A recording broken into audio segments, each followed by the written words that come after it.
pourquoi le savoir est inutile sans entraînement. Je vais revenir sur l'annonce hier soir du président Macron sur le confinement, sur différentes mesures qui vont être précisées aujourd'hui. Et c'est vrai que dans la vidéo d'hier, dont je te mettrai le lien juste dessous, et je t'invite vraiment à aller la voir si tu ne l'as pas vue.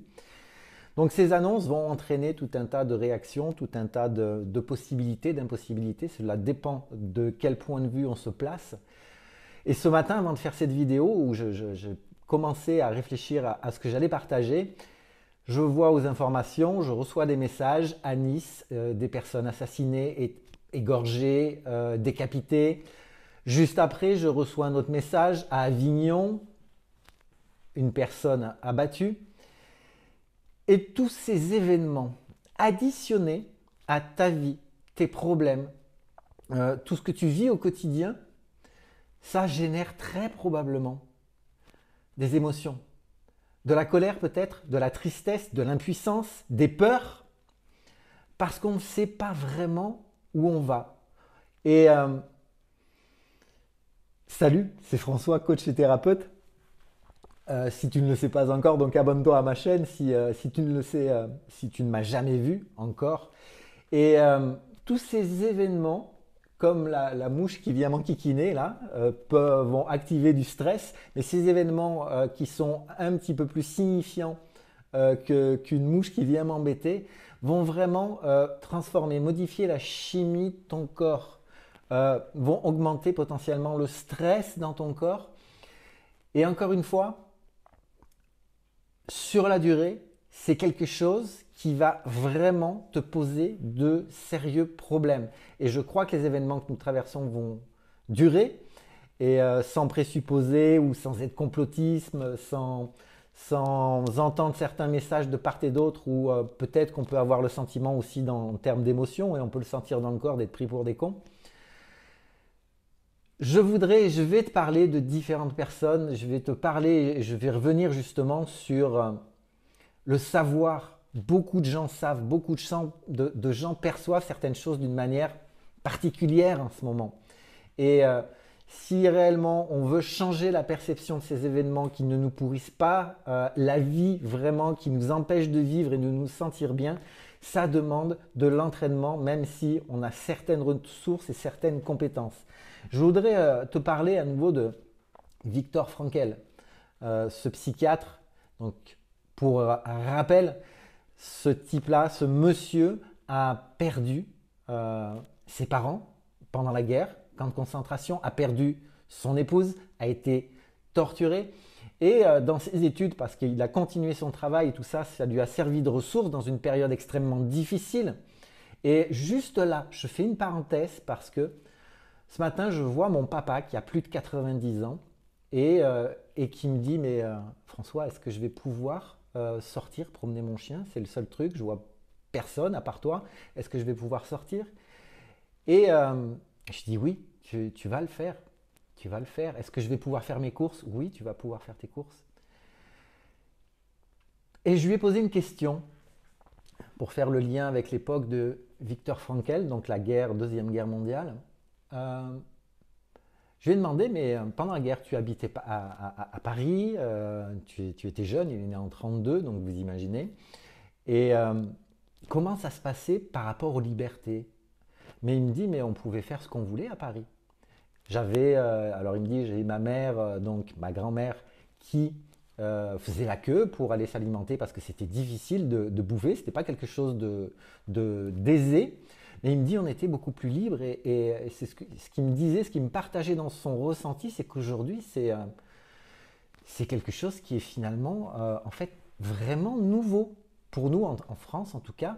Et c'est difficile à percevoir, à sentir par rapport aux générations que nous sommes, générations où nous sommes habitués à la récompense, à ce que j'appelle la société de la dopamine, le plaisir immédiat. Parce que là, bien sûr, les frustrations, certaines émotions qui sont là, qui s'activent et qui génèrent tout un tas de déséquilibres. C'était une parenthèse. J'en reviens à Viktor Frankl. Viktor Frankl qui a travaillé avec Freud, où donc on parlait la discussion sur le comportement humain, c'est qu'il y avait des frustrations sexuelles, donc ça c'est Freud. Il y avait une problématique de complexe d'autorité, dixit un monsieur, un psychiatre qui s'appelait Adler, et aussi le problème du vide existentiel. Et je me demande, partage-le en commentaire, si il n'y a pas cette forme de vide existentiel qui peut prendre forme potentiellement dans nos perceptions actuellement par rapport à ce qui se passe, par rapport à la peur de l'inconnu, par rapport aux différents événements ou la cascade d'événements que l'on voit, qui pour moi n'est pas forcément lié au hasard. Et ce que je veux te dire vraiment, et c'est le message que, sous la forme du disque rayé, ce que je veux vraiment que, si toi tu le décides, de prendre conscience que c'est aussi l'opportunité de révéler tout ce qui se passe en ce moment, tout ce que tu entends dans l'actualité, tout ce que tu vis comme conséquence dans ta vie quotidienne. Et le confinement, c'est pas rien. Puis là, on nous a dit quelques semaines et ce sera probablement beaucoup plus, mais personne n'est pas forcément prêt à entendre certaines choses parce que ce n'est pas confortable et la politique, c'est un métier, personnellement, dont je ne voudrais pas. Donc, est-ce que ce n'est pas le moment et l'opportunité de révéler de ce qu'il y a de meilleur en toi? Est-ce que ce n'est pas le moment d'aller au-delà de tes peurs, d'aller, parce que certaines blessures sont réveillées aujourd'hui avec tout ce qui se passe, d'aller bosser dessus pour te transformer, pour saisir l'opportunité de te transformer? Hier, je parlais dans la vidéo d'hier de neuroplasticité du cerveau qui permet à toute personne qui décide vraiment avec une intention claire de mettre un pied dans la rivière du changement pour aller dans une direction avec des intentions vraiment profondes. Et c'est un travail. Et aujourd'hui, qu'est-ce que nous propose le politique? J'ai dit qu'est-ce que nous propose le politique? C'est de placer notre cerveau en mode survie, en mode stress, en mode je suis prêt, j'ai peur de la mort, on est en mode stress. C'est ce qu'on nous propose. Et peut-être qu'il y a une autre voie. Je vais encore te le répéter et peut-être que tu vas passer et c'est OK. Et pour ceux qui vont poursuivre, c'est pas un hasard. Tu connais peut-être un monsieur qui s'appelle Stephen Hawking. Un monsieur, un physicien, un astrophysicien, un chercheur, mathématicien. Et ce mec-là, je ne sais pas si tu le connais, il était avec une maladie, il devait mourir très très vite. Il a vécu fort longtemps, il a bossé fort longtemps, il a réalisé des travaux, des études scientifiques extraordinaires. Et il a eu une phrase qui était vraiment extrêmement intéressante. Et c'est celle-ci. Bien que je ne puisse pas bouger et que je doive parler à un ordinateur, dans mon esprit, je suis libre.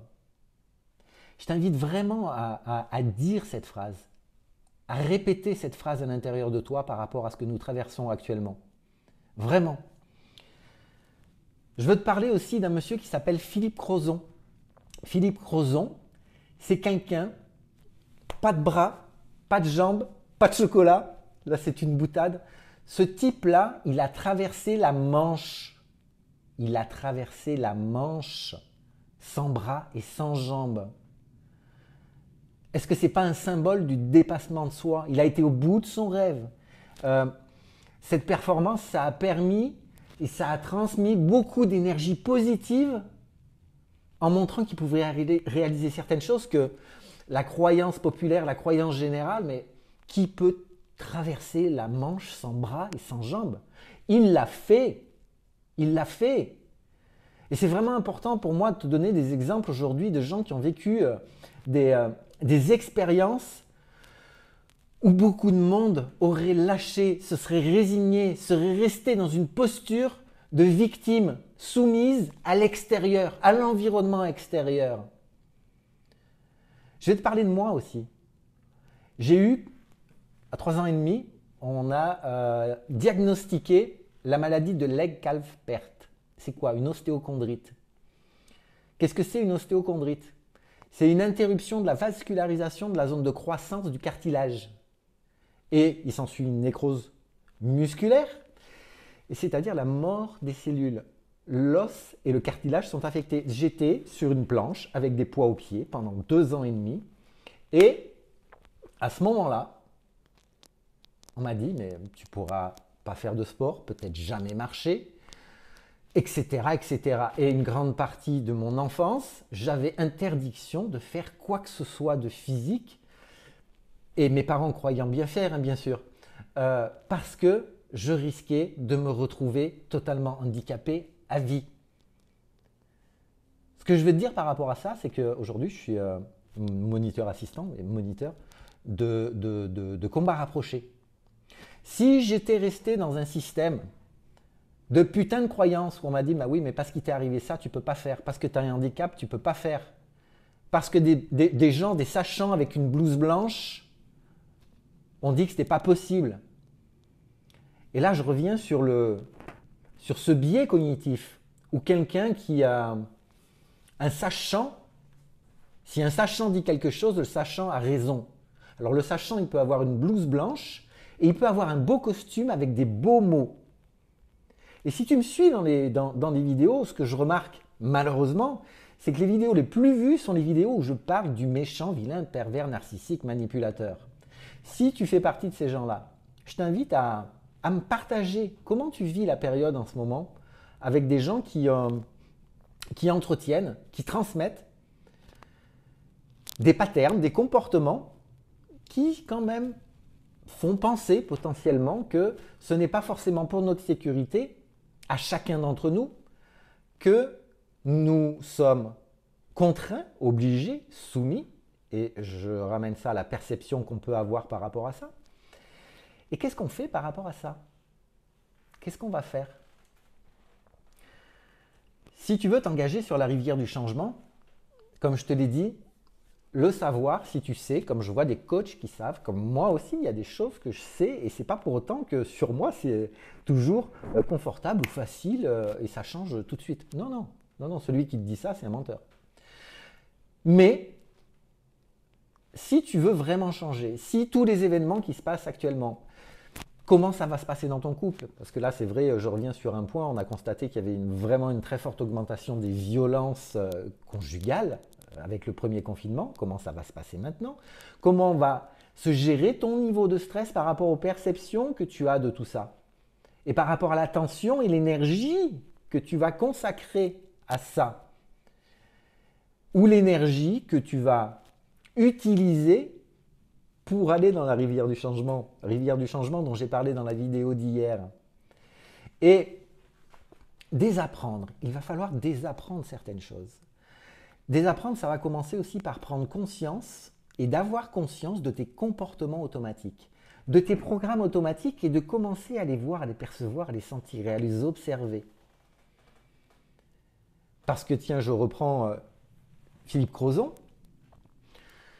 Je me demande si à un moment donné, on lui a dit tu n'es pas complètement cinglé, ce projet c'est ridicule, c'est impossible, c'est ceci, c'est cela, avec toutes les croyances qu'il y avait autour et le système de croyances de certaines personnes. Comme moi, quand on m'a dit bah non, tu ne pourras pas faire de sport, tu ne pourras rien faire, ok, c'était peut-être pour mon bien, je ne sais pas, je ne suis pas là pour juger. Et j'en reviens à moi.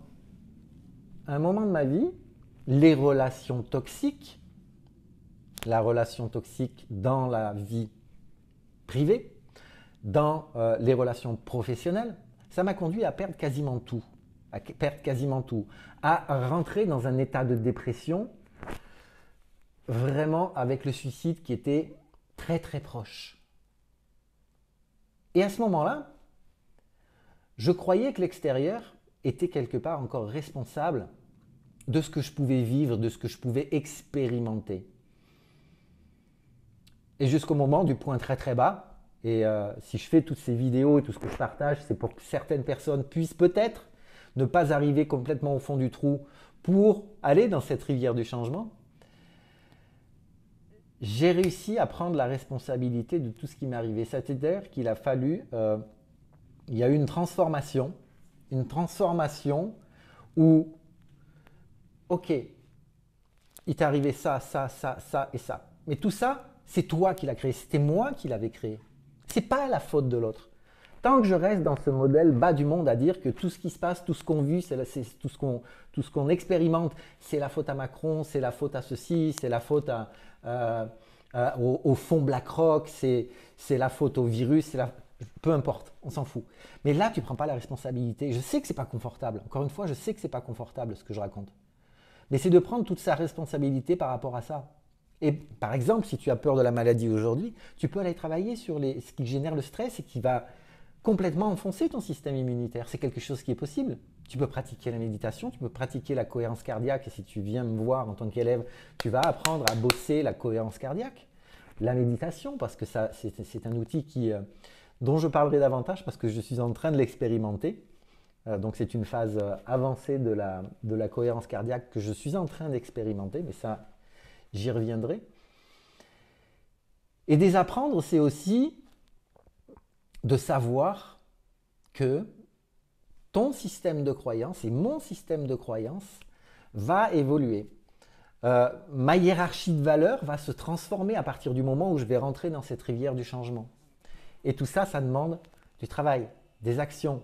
Et ça demande aussi vraiment un travail au niveau inconscient parce que tous nos programmes automatiques, tous ces processus automatiques, et c'est ce qu'on fait en technique de pacification émotionnelle, et si tu me viens me voir pour travailler en technique de pacification émotionnelle, les choses vont évoluer sur le système de croyance, sur la hiérarchie des valeurs, sur ton stress, puisque de toute façon, en technique de pacification émotionnelle, on va transformer tout ce qui génère aujourd'hui chez toi du stress. Et que ce soit Macron, que ce soit le virus, que ce soit ta compagne, ton compagnon, ton employeur, le procédé est toujours le même. Et après avoir désappris certaines choses, et ce qui va se passer, mais ça je te le dirai dans quelques instants, c'est que là il va falloir apprendre, lire, se faire coacher, se former, pour créer de nouvelles ressources.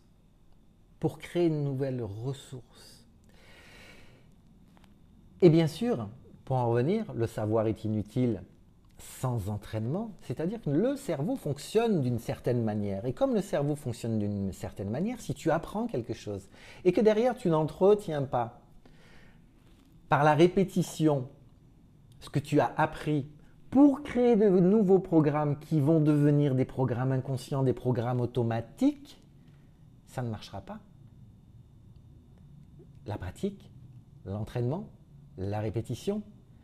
Et pense à Bruce Lee qui, dans une citation, disait qu'il craignait beaucoup plus de quelqu'un qui avait effectué 1000 fois le même coup plutôt que de quelqu'un qui en connaissait plusieurs. C'est le même processus. Celui qui aura pratiqué 1000 fois le même geste, 1000 fois la même parade, 1000 fois la même riposte, ça va être complètement ancré dans son cerveau. Donc ça va fonctionner. Et c'est la même chose pour l'apprentissage. C'est comme si je te disais, ah ouais, je me suis formé, donc je suis réflexologue, je suis praticien en massage, je suis thérapeute en TPE, je suis coach en PNL, etc. Et si je ne fais rien, si je ne m'en sers pas, mes compétences, mes ressources de toutes ces formations, qu'est-ce qui va se passer si je ne pratique pas? Ça va s'effacer gentiment. Parce que ce que l'on sait aussi, c'est que tous les programmes que tu n'utilises pas, et j'en reviens justement par rapport aux pensées automatiques qui sont là, tout ce que tu ne vas plus utiliser si tu crées quelque chose de nouveau et que tu crées un entraînement, que tu crées de la répétition, tout ce qui pollue, tout ce qui est ancien, tous ces anciens programmes, c'est quelque chose qui va disparaître beaucoup plus naturellement. Et ça, c'est un processus parce qu'on sait aujourd'hui comment fonctionne davantage le cerveau. Et je crois qu'il y a encore beaucoup à apprendre. Voilà ce que j'ai voulu te partager aujourd'hui. Je reconnais que les informations, entre les informations d'hier, les informations de ce matin, c'est beaucoup et je pense que ce n'est absolument pas terminé et ça va demander du travail. Le dicton de mon club de combat rapproché, c'est se préparer au meilleur et s'entraîner au pire. J'aime beaucoup ce dicton parce que ça veut dire que c'est un petit peu comme si T'imagines quelqu'un lambda, peut-être toi, tu as peut-être peur de te faire agresser, la violence augmente, et tu te fais agresser.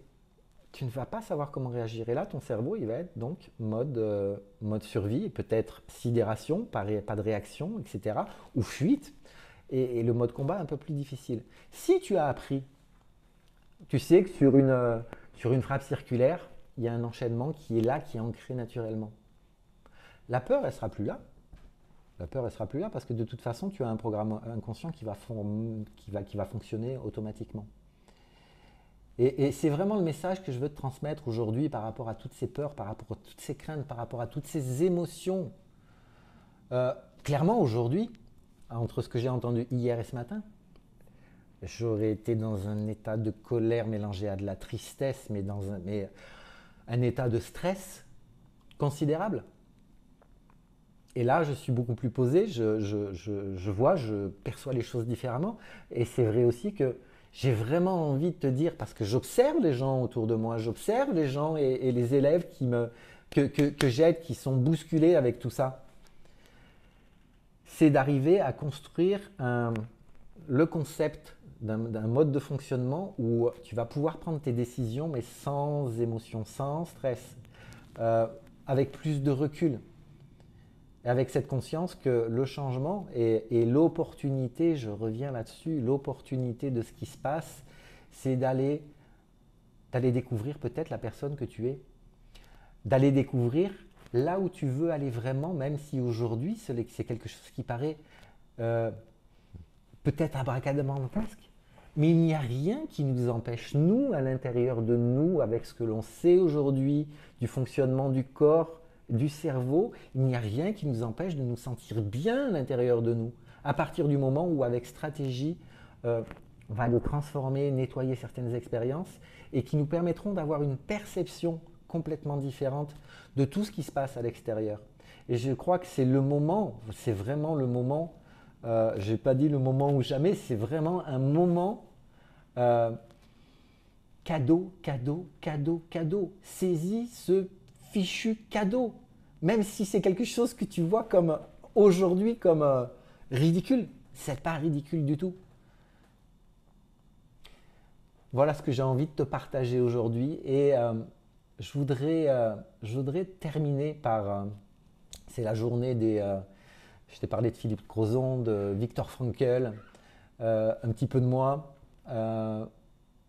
et je voudrais parler d'Einstein qui est un personnage qui est un tout petit peu intéressant, et qui dit que la plus grande force du corps humain, c'est sa capacité d'auto-guérison. Et que cette force, elle n'est pas indépendante, devine de quoi? De notre système de croyance. Quel est ton système de croyance? Tout commence par une croyance. Et je rajouterai par rapport à ce brave Albert que les pensées qui sont liées aux croyances d'ailleurs, sont vraiment importantes. Fais attention à ça. Tout dépend d'une croyance par rapport à un événement et quelle est la perception par rapport à un événement. Bon courage, à très vite. Ciao.